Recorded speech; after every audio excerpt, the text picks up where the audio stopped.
بسم اللہ الرحمن الرحیم۔ السلام علیکم ورحمۃ اللہ وبرکاتہ۔ سلسلہ حدیث کا آغاز کرتے ہیں۔ رسول اللہ صلی اللہ علیہ وآلہ وسلم نے ارشاد فرمایا، جو مسلمان کوئی پودا یا درخت لگاتا ہے تو اس سے جو کچھ کھا لیا جائے وہ اس کے لیے صدقہ بن جاتا ہے، اس سے جو کچھ چوری ہو جائے وہ اس کے لیے صدقہ ہے، درندے اس سے جو کچھ کھا جائیں وہ اس کے لیے صدقہ ہے، جو کچھ پرندے چگ جائیں وہ اس کے لیے صدقہ ہے، اور جو کوئی اسے نقصان پہنچائے وہ بھی اس کے لیے صدقہ ہے۔ صحیح مسلم حدیث نمبر 1552۔ رسول اللہ صلی اللہ علیہ وآلہ وسلم نے ارشاد فرمایا، ہر نیکی صدقہ ہے۔ صحیح بخاری حدیث نمبر 6021۔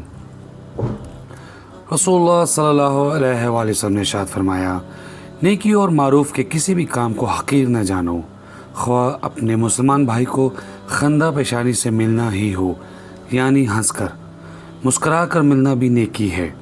صحیح مسلم حدیث نمبر 2626۔ رسول اللہ صلی اللہ علیہ وآلہ وسلم نے ارشاد فرمایا، جہنم کی آگ سے بچو، خواہ کھجور کے ایک ٹکڑے ہی کو صدقہ اور خیرات کر کے بچ سکو۔ صحیح بخاری حدیث نمبر 1417۔ رسول اللہ صلی اللہ علیہ وآلہ وسلم نے ارشاد فرمایا، قیامت کے دن آدم کی ساری اولاد کی سرداری میرے پاس ہوگی۔